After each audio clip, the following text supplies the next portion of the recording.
नमस्ते दोस्तों, कैसे हैं आप लोग। आज एक मित्र ने प्रश्न किया है। उन्होंने कहा है कि जैसे पहले हमने कई बार सुना है या पढ़ा है या महाभारत में भी जैसे वर्णन है कि कैसे किसी ऋषि के आशीर्वाद से किसी एक साधारण इंसान को भी दिव्य दृष्टि मिल सकती थी। क्या आपको लगता है कि आज के युग में भी ये संभव है? चलिए इसी चीज़ के ऊपर थोड़ा सा बात करते हैं।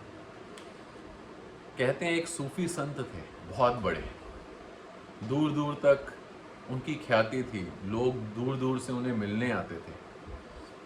तो कहते हैं एक बार एक युवक उनके पास आया, बहुत हिम्मतवर युवक था, करीब 1000-1500 मील का सफ़र करके आया था। और उस ज़माने में जब घोड़े और बैलगाड़ी का ज़माना था, तो उस सूफी संत ने पूछा कि बेटा, इतनी दूर आने की क्या ज़रूरत पड़ी? तो कहते उस युवक ने कहा कि पीर साहब, मैंने सुना है कि आपके पास वो सारी सिद्धियां हैं जिससे दिव्य दृष्टि भी मिल सकती है।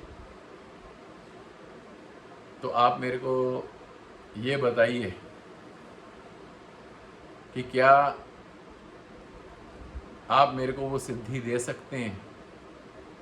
मैं उसके लिए कुछ भी करने को तैयार हूँ। जितनी मेहनत कहोगे उतनी मेहनत करूँगा, दिन रात परिश्रम करूँगा, मगर कभी मेरे मुंह से उफ नहीं निकलेगा। तो कहते हैं वो सूफी संत थोड़ा सा मुस्कुराए और उन्होंने कहा कि ये मामला इतना आसान नहीं है, तू कर नहीं पाएगा, तू वापस चले जा। युवक ने कहा, नहीं, आप मेरे को एक बार मौका तो दीजिए। तो कहते हैं करीब 3 महीने तक वो सूफी संत जो थे उस युवक को टालते रहे, मगर वो भी एक जिद्दी लड़का था। तो उसने कहा कि जो मर्जी हो जाए, यहाँ आया हूँ इतनी ख्याति सुनकर, तो खाली हाथ तो वापस नहीं जाऊँगा। तो कहते हैं फिर एक दिन उस सूफी संत ने बुलाया उस युवक को। कहते मैंने मन बनाया कि अब मैं तेरे को ध्यान सिखाऊंगा, मगर बात यह है कि तुम्हारी बुद्धि की क्या गारंटी है, तुम्हारे बुद्धि का क्या भरोसा है कि कहीं तुम्हारा दिमाग उल्टी दिशा में ना जाना शुरू हो जाए। कहता नहीं, ऐसा नहीं होगा, मैंने आज तक कभी कोई जुर्म नहीं किया, मैंने कोई पाप नहीं किया, किसी को गलत निगाह से नहीं देखा, किसी का हक नहीं मारा। तो सूफी संत कहते वो बात तो ठीक है, मगर अक्सर जब इंसान के पास इतनी शक्तियां आ जाती है वो उसका गलत फ़ायदा उठा लेता है। तो उस युवक ने बहुत ज़्यादा विनती की। तो उन्होंने कहा चलो ठीक है, मैं तुम्हें एक ध्यान विधि बताता हूँ, वो करनी शुरू करो। उन्होंने जब वो ध्यान विधि बताई उस नव युवक को, तो वो दिन रात मेहनत करने लगा उस ध्यान को सिद्ध करने में। और जब वो ध्यान विधि सिद्ध हो गई, तो जैसे सूफी संत ने उन्हें पहले कहा होगा ये ध्यान विधि देने से पहले कि इसमें 2 चरण हैं, अगर तुम पहला चरण पार कर गए तो दूसरा चरण मैं तुम्हें बताऊंगा। मतलब पहला पार्ट अगर तुमने सही किया तो मैं तुम्हें दूसरा पार्ट भी बताऊंगा। तो जब पहला जो चरण था उसका पूरा हो गया, उस ध्यान विधि को उसने पूरी तरह से सिद्ध कर लिया, तो उसके पास कुछ शक्तियां आ गई। और वो शक्ति ये थी कि वो अब किसी के भी दिल की बात, उसके मन में क्या चल रहा है, वो जान सकता था। तो गुरु ने कहा कि तुम्हारी पहली जो चरण थी वो कंप्लीट हो गई है और अब तुम किसी के भी दिल की, मन की बात जान सकते हो।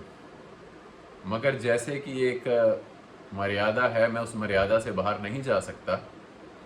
वो ये है कि इस सिद्धि मिलने के करीब 2 महीने बाद ही मैं तुम्हें दूसरा चरण बता पाऊंगा जिसमें तुम्हें दिव्य दृष्टि मिलेगी। तब तक तुम यहाँ रह सकते हो। युवक बहुत खुश था। तो सूफी संत जैसे पहले उससे अपने आश्रम की सेवा करवाते थे, अभी भी करवा रहे थे। तो कहते एक दिन उस सूफी संत ने उस युवक को बुलाया और कहा कि एक काम करो, बाहर बहुत ज़्यादा पत्ते गिर रहे हैं पतझड़ के कारण, गंदगी बहुत हो रही है, वो सब साफ करो। आश्रम भी बहुत गंदा आ रहा है, उसे भी अच्छे से साफ करो। और जैसे ही वो युवक को कहा और वो युवक पलट के गया, भी कुछ दूर गया ही था, तो सूफी संत ने अपने मन में सोचा कि अब जैसे ही ये सारा साफ करवाएगा, सब साफ करेगा, तो मैं बाकी किसी शिष्यों को कहकर दोबारा यहाँ पर कुछ और गंदगी मचवा दूंगा। जब ये बात उस युवक ने सुन ली, बोली तो उन्होंने अपने मन में थी, तो युवक ने जब ये सुन ली, उसे गुस्सा तो बहुत आया, मगर उसने अपना गुस्सा काबू में कर लिया। क्यों? क्योंकि उसे सिद्धि चाहिए थी, उसे दिव्य दृष्टि चाहिए थी। और वैसे ही हुआ, उसने सब साफ किया। गुरु ने कुछ दूसरे शिष्यों को कहकर वहाँ पर फिर गंद मचवा दिया। फिर 2 दिन बाद उसे कहा कि आज सभी आश्रम के लोगों का खाना तू बनाएगा और कोई तेरी मदद नहीं करेगा। वो युवक अकेला लगा रहा और जब पूरा दिन काम करते करते कमर टूट गई उसकी, काम करते करते इतना थक गया, तो गुरु उसके सामने बैठा हुआ मन में सोचता है कि अब सब ने खाना खा लिया, अब ये जैसे ही खाना खाकर आराम करने के लिए जाने लगेगा, तो मैं इसे कह दूंगा कि आज तुम खाना नहीं खा सकते, तुम कल खाओगे। जैसे ये बात गुरु के मन में आती है, शिष्य को फिर सुनाई देता है, फिर उसे बहुत गुस्सा आता है, मगर वो अपने आप को फिर कंट्रोल कर लेता है। और वही होता है, जब वो खाना खाने जाने लगता है तो गुरु कहते हैं आज तुम्हें खाना नहीं मिलेगा, आज तुम ऐसे ही सोओगे। तो कहते हैं करीब 1 महीना ऐसा और सिलसिला चला। गुरु जानबूझकर उसके लिए उसे कोई काम कहता, फिर उससे उल्टा करवाता, और रोज उस शिष्य को बहुत गुस्सा आता था। तो कहते हैं महीने बाद उस नवयुवक का जो संयम था वो टूट गया और वो गुस्से में बोल पड़ा, मैं 1 महीने से देख रहा हूँ कि आप जानबूझकर मेरे को कितना परेशान कर रहे हैं। आपने आज सभी हदें पार कर दी हैं। मैं तो आपको एक सच्चा संत मानता था, मगर आप तो एक दुष्ट प्राणी निकले जिसे दूसरों को परेशान करने में मज़ा आता है। गुरु चुपचाप सुनते रहे, उनके बाकी सभी शिष्य भी चुपचाप सुनते रहे। तो कहते हैं फिर उस सूफी संत ने दोबारा मुस्कुराया और कहा, अभी देखो तुम्हें सिर्फ मेरे दिल की बात सुनाई दे रही है, मेरे मन में क्या चल रहा है तुम्हें वो सुनाई दे रहा है, और तुम्हारा जीना कितना मुश्किल हो गया। क्यों? क्योंकि जब तक वो चीज़ें तुम्हारे को जाहिर नहीं हुई थी, जब तक तुम वो बातें सुन नहीं सकते थे, तब तक तुम्हारे लिए कोई क्या सोचता है अपने मन में कोई फर्क नहीं पड़ता था तुम्हें।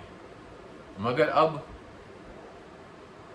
जो अपनी तरफ से तो एक बहुत बड़ा तुम्हें लगा सिद्धि है, मगर वो तुम्हारे लिए एक शाप बन गया, क्योंकि तुम दिन रात अंदर से जल रहे थे कि तुम्हारे गुरु तुम्हारे लिए क्या सोचते हैं, मगर तुम उस सिद्धि के लालच में यहाँ रुके रहे। तुम्हें दिव्य दृष्टि चाहिए थी।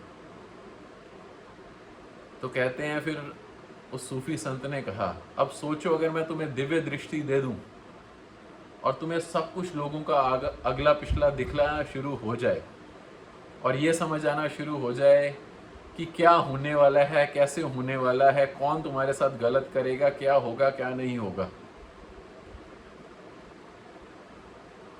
तो सोचो तुम्हारा जीना कितना मुश्किल हो जाएगा। क्योंकि ये पूरी दुनिया जो है ये केवल और केवल अपने स्वार्थ के ऊपर चलती है। यहाँ कोई किसी को सच्चा प्यार नहीं करता। सबकी किसी ना किसी के साथ कुछ वासनाएं जुड़ी हैं। हर किसी का कोई मतलब है किसी के साथ। जैसे ही उस गुरु ने ये बात बोली, उस सूफी संत ने ये बात बोली, उस नव युवक को ऐसा महसूस हुआ जैसे किसी ने उसके सर के ऊपर एक ठंडे पानी का घड़ा पूरा उलट दिया हो और उसे पूरी होश आई वापस, और वो अपने गुरु के चरणों में गिरा। उसने माफ़ी मांगी और कहा, मैं समझ गया कि आप 1 महीने से मेरे को बार बार ये चीज़ें कह के परेशान क्यों कर रहे थे, क्योंकि आपकी इतनी अनुकंपा है। आप सच में ये सोचते हो कि मेरा शिष्य परेशान ना हो। तो कहा, अब कृपा कीजिए और मेरे को सही मार्गदर्शन दीजिए। मेरे को कोई सिद्धि नहीं चाहिए, मैं सिर्फ चाहता हूं मैं एक शांति से जीवन अपना व्यतीत कर सकूं। मेरे को कोई दिव्य दृष्टि भी नहीं चाहिए। तो कहते हैं तब उस सूफी संत ने कहा कि बस उस परमात्मा को याद करते रहो, क्योंकि अगर उसे याद करोगे तो बाकी सारी सिद्धियां मिल जाएंगी, मगर उसे याद करने के कारण अंदर का जितना भी मैल है, अंदर के जितने भी वो सारे कुरीतियां हैं, वो सारी बुराइयां जो हैं तुम्हारे अंदर की, पहले वो खत्म होंगी। तो जब तक वो खत्म ना हो जाएं, सारी कुरीतियां, सारी बुरी आदतें, तब तक तुम्हारे पास सिद्धियां नहीं आएंगी। और अगर वो कुरीतियां तुम्हारे अंदर हैं, वो बुरी चीजें तुम्हारे अंदर हैं, और उससे पहले अगर सिद्धियां आ जाएं, तो तुम उसका कोई सुख नहीं उठा पाओगे, बल्कि तुम्हें उल्टा उससे बहुत ज्यादा दुख उठाना पड़ेगा। तो तब उन्होंने एक उदाहरण दिया। कहते, उस औरत को देख रहे हो सामने जाते हुए? कहता है, जी मैं देख पा रहा हूं। कहते, ये औरत का जो पति है वो किसी दूसरे देश गया है काम करने के लिए, मगर जो परमात्मा ने लिखा है उस हिसाब से आज से 4थे दिन बाद इस औरत के पति की मृत्यु होने वाली है। अब आप ये सोचो कि अगर इस औरत को ये दिव्य दृष्टि मिली हो कि ये अगला पिछला सब देख सकें, हर रूप देख सकें,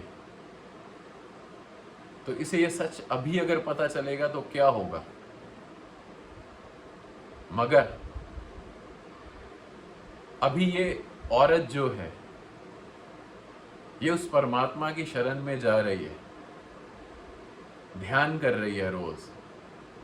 तो जब इसे इस बात की खबर मिलेगी कि इसका पति का निधन हो चुका है, तो उससे उस बात को होने में करीब करीब अभी 1 साल पड़ा है। इसे कम से कम 1 साल बाद पता चलेगा, दूसरे देश से जब संदेश आएगा कि इसका पति एक्सपायर हो गया। मगर तब तक इसके अंदर ज्ञान जो है वो उतर चुका होगा। तो तब ये औरत उस दुख से नहीं जूझेगी, बच जाएगी उस दुख से। जो होना है वो तो होके रहेगा, मगर ये उस दुख से बच जाएगी। तो जब परमात्मा आपको पहले ज्ञान देता है और उसके बाद में अगर आपको सारी सिद्धियां देता है तो तुम ना केवल एक अच्छा जीवन जी पाओगे बल्कि दूसरों का भी सही मार्गदर्शन कर पाओगे। मगर ऐसा कभी नहीं हुआ कि से सिद्धियां पहले मिल गई हो और उसका ज्ञान ना मिला हो, परम ज्ञान ना मिला हो और वो सुखी रहा हो। तो अगर इस कहानी से कोई बात समझ आई है तो भाई आपको एक चीज कहूंगा, उस परमात्मा को याद करते रहो, ध्यान करते रहो। अगर उस प्रभु की लीला हुई, अगर उस परमात्मा ने चाहा तो शायद आपके जीवन में वो घड़ी भी आ जाए जब आपको दिव्य दृष्टि भी मिल सके। बस यही बात कहकर मैं आपसे और बाकी सभी दोस्तों से इजाज़त चाहता हूँ। नमस्कार।